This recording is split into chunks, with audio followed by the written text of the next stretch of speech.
Intro music. Welcome to the deep dive. Let's jump right in today. Picture this. It is the summer of 2026. Okay. You are totally overwhelmed at work. You ask your brand new agentic AI assistant to book a family vacation. You give it the exact dates, you give it your credit card, you tell it to handle everything, Right. but it makes a critical, quiet mistake. Oh, no. It books non-refundable flights for November instead of July. $4,000 just gone in an instant. And fixing that exact catastrophic failure is exactly why AI product managers are the most sought-after hires right now. Companies are absolutely desperate for people who can bridge this gap. They need people to translate complex business needs into raw AI capabilities. Exactly. And that is what we are mapping out today. We are exploring a very specific, highly detailed roadmap. We are looking at how you can get hired as an AI product manager. In just 4 to 5 months. But we're skipping the usual traps. No more passively watching tutorial videos for hours on end. Right. And no more collecting meaningless online certificates. We are focusing purely on getting hands-on. You have to actually build things to understand this space. Here is how we are going to break it down. First, we will cover the foundational product manager skills you absolutely need. The boring but essential stuff. Then we will map out the technical vocabulary you must know to survive in 2026. After that, we dive into building real product intuition and launching actual projects. And finally, we will discuss how to make your application stand out in a massive pile of 500 resumes. We really have to set the stage first, though. Yeah, the landscape has changed drastically since 2024. Think about the early days. AI mostly just summarized long text documents. Or it wrote simple, polite emails. If it was a novelty. But now we are dealing with agentic AI. The paradigm has completely shifted. Agentic AI does not just type words on a screen. It takes real actions on behalf of the user. It navigates messy websites. It books those flights. It manages complex calendars and spends real money. The stakes are exponentially higher now. As a product manager, you have to design meticulously for these failure cases. Because if an AI makes a massive mistake like booking, the wrong flight trust is completely broken. And building or rebuilding, that trust is your primary job. Which brings us to a mandatory and maybe surprising first step on the roadmap. What is that? You must spend your first 6 to 8 weeks learning traditional, old-school product management. Because the most advanced AI in the world will not save a fundamentally bad product. Exactly. It just won't. I have to push back here, though. Okay, go ahead. It feels a bit counterintuitive. In a tech world moving at absolute light speed, you're telling people to slow down. Yeah? You want them to sit and write a traditional product requirements document. I do. Completely. The product requirements document, or PRD, is your anchor in the chaos. It forces you to explain exactly what you are building. And more importantly, why you are building it. You have to start with the actual problem. What is genuinely hurting the user right now? Right. You cannot just say, let's use AI. You have to ask what workflow is broken. Then you define the goal. How will we quantifiably know we actually fixed the problem? You write clear user stories to map the experience. Like as a busy manager, I want the AI to summarize my weekly meetings. So I can save 3 hours a week. Exactly. And then you must define strict success metrics. Are we measuring the speed of the task? The accuracy of the summary? Or simply overall user happiness. You also need a firm grasp on standard product metrics, things like retention, conversion, and engagement. Do people actually come back to use your AI tool on day 2? Do they pull out their credit card to actually pay for it? If you are starting from scratch, there are a couple of gold standard resources. You should definitely read the book inspired by Marty Kagan. And you should follow Lenny's newsletter. Those are the absolute best for learning how to think like a classic PM. You also need to run what they call discovery sprints. This is where you actually draw out the product interface and play detective. You sit with real users and watch how they try to solve the problem today. Without your shiny new tool. So how do you actually balance moving fast with these traditional PM fundamentals? You move fast by knowing exactly what not to build. Those fundamentals act as your filter. Master standard product management before adding AI to the mix. Exactly. They prevent you from wasting months of engineering time on flashy features nobody wants. Right. And once your traditional foundation is incredibly solid, you need to learn a completely new vocabulary. You have to be able to talk to the engineers who are building the actual engine. To be clear, you do not need to know how to code. No, but you must thoroughly understand the system architecture. Let's define the core jargon you need. Keep these simple. First up, what exactly is a model? The core reasoning engine that powers your product's artificial intelligence, And training. feeding massive data sets to the engine so it recognizes did patterns. Inference. The live moment when the AI generates an answer for users. And fine-tuning. Tweaking a pre-trained model for highly specialized, narrow business tasks. 2-sec silence. Whoa. Think about the concept of vector databases for a second. Yeah, they are fascinating. Imagine storing complex human ideas purely as numbers for lightning-fast searches. It is wild. That is exactly what a vector database does. It maps abstract concepts into a spatial coordinate system. So the AI does not just look for exact keyword matches? No. It looks for numbers that are physically close together in that space to find related ideas. Which naturally brings us to a massive industry breakthrough. RAG. Retrieval augmented generation. This seems to be the primary way we fix the AI memory problem right now. Yes. If you want a simple way to think about RAG, it is basically an open book exam for the AI. So instead of the AI just guessing an answer from whatever it vaguely memorized during training, It literally reads a specific book you hand it. you connect the AI to your company's private database. When a user asks a question, the system retrieves the relevant private documents first, The AI reads those specific documents in real time. and then it generates a highly accurate answer based only on that text. This is brilliant because it mechanically stops the AI from just making things up. It grounds the math in reality and drastically cuts down on hallucinations. Right, and crucially for a PM, it is so much cheaper. You do not have to spend millions of dollars training a whole new model from scratch. Just to teach it your company's HR policies, you just use ARGI. But even with RAG, we inevitably hit a massive wall in product design.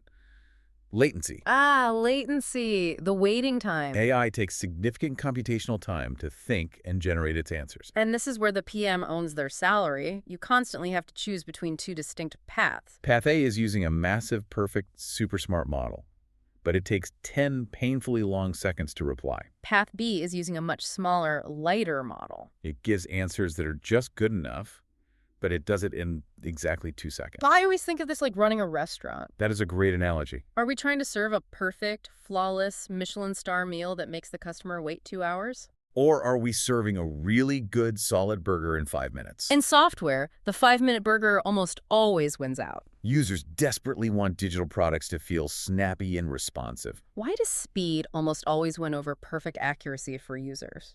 Because modern human attention spans are incredibly short. If they stare at a loading spinner for 20 seconds, they just leave. Fast and good enough always beats a slow, perfect AI answer. Every single time. We will be right back after a quick word from our sponsors. Sponsor read. All right, we are back. So we understand the core technical language now. And we understand the severe constraints of latency. Now we must translate that into building real product intuition. Building that intuition takes deliberate daily practice. You cannot just use AI like a normal consumer anymore. You have to put on your product manager hat every single time you open a tool. The roadmap calls this specific approach structured curiosity. I love that term. It means you do not just use the AI to write your emails. You actively try to break it completely. You give it incredibly short, ambiguous prompts. You feed it completely wrong facts on purpose. You push it into a corner and watch exactly how it fails. Does it apologize? Does it hallucinate confidently? You also have to reverse engineer top products to see how their PMs handle these flaws. Notice ChatGPT's rapid typing animation.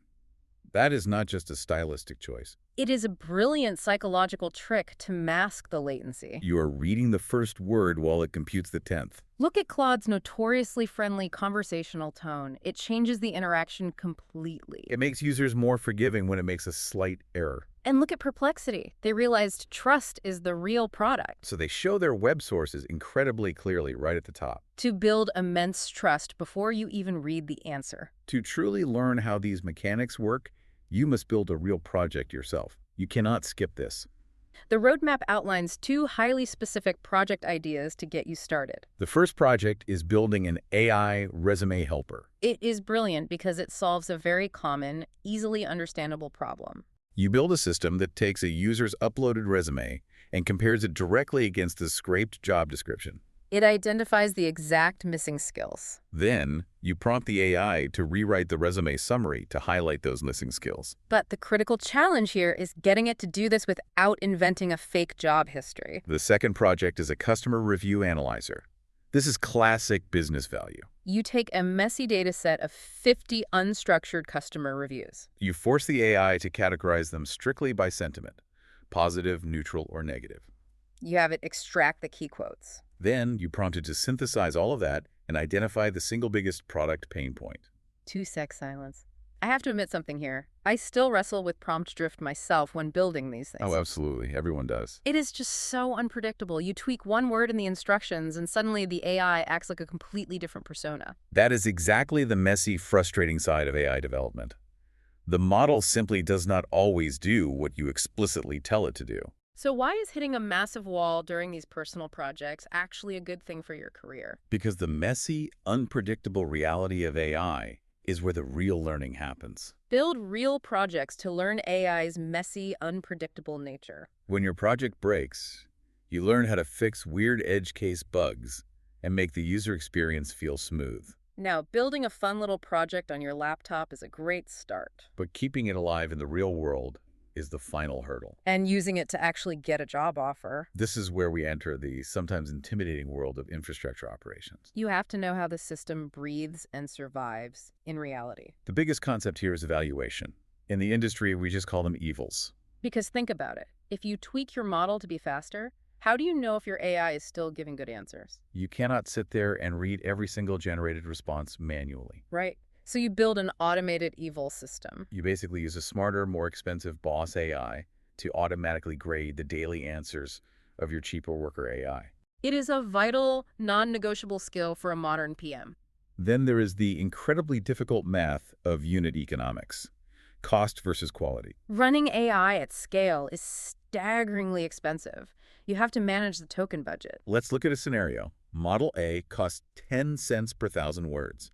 It is brilliant, but it takes 5 seconds to run. Meanwhile, Model B costs just 1 cent per 1,000 words. It is only okay at reasoning, but it takes just 1 second. Your job as a PM is to choose. If you are building a high-stakes legal document advisor, you gladly pay for Model A. But if you are just building a quick background grammar checker, you use Model B to save millions of dollars. You also have to obsessively monitor the product after it launches. Are users suddenly getting an error 500 screen because the API is overloaded? Is the AI starting to give weird, degraded answers over time? We call that model drift. You have to stare at those dashboard numbers daily. Okay, we have the skills.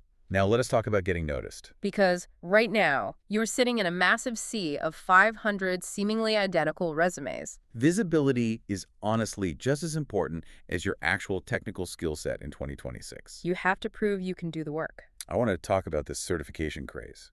Yeah, it seems like collecting certificates is just an illusion of progress, right? It feels like busy work. Absolutely. It is a huge trap. Most entry-level people just post screenshots of completion certificates on LinkedIn. It means nothing. It completely fails to prove that you can actually manage a complex, failing product. So do not just post certificates. Post the gritty, behind-the-scenes reality of your build process. Share the hard parts. Share a public link to your actual PRD.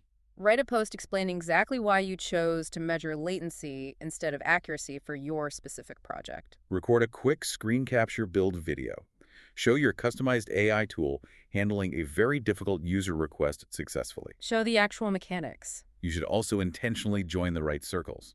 Find where the actual builders are hanging out and sharing their failures. The AI Grant Fellowship is an amazing place to see exactly what top-tier startups are currently struggling with. The Gen Academy is fantastic for learning the deep nuances of agentic AI workflows. And honestly, just go find local tech meetups in your city.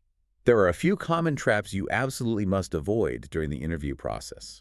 First, do not fall blindly in love with the raw technology. This is so common. Users do not care if you use the newest, fanciest model. They only care if their specific, painful problem was solved. Second, do not trick yourself into thinking you need to become a software engineer.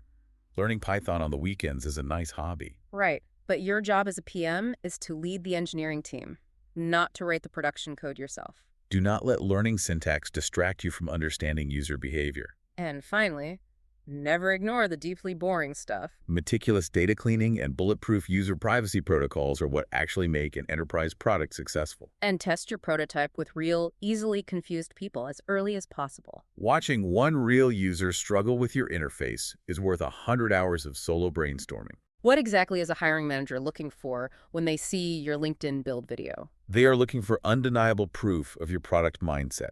They want to see that you deeply understand technical trade-offs. Show companies your messy problem-solving process, not just finished certificates. Exactly. Let's quickly summarize this intense 5-month sprint. Let's hear it. Months 1 and 2 are purely for PM basics. You master writing PRDs and defining rigorous product metrics. Month 3 is your technical deep dive. You learn LLM basics, RG, and you critically study existing AI products. Month 4 is the crucible. This is where you actively build, break, and ship your own functional prototype. Month 5 is for setting up evals and monitoring. Then, armed with your portfolio, you start applying for jobs. I want to leave you with this final thought to mull over. Go ahead. If an AI product manager's core job is to bridge the gap between computer capabilities and human needs, what happens to your role in a few years? That is the ultimate existential question for this industry. What happens when the AI becomes smart enough to run its own discovery sprints, interview users, and write its own perfect PRDs? It is wild to think about. How do you stay essential when the tool eventually learns to manage itself? Well, for now, do not freeze up. Pick one small, annoying problem in your life today. Write a simple prompt to fix it and start building. You have exactly what it takes to do this, whether you come from a background in marketing, teaching, or art. Your unique perspective is a massive advantage. Thank you for taking this deep dive with us. Outro music.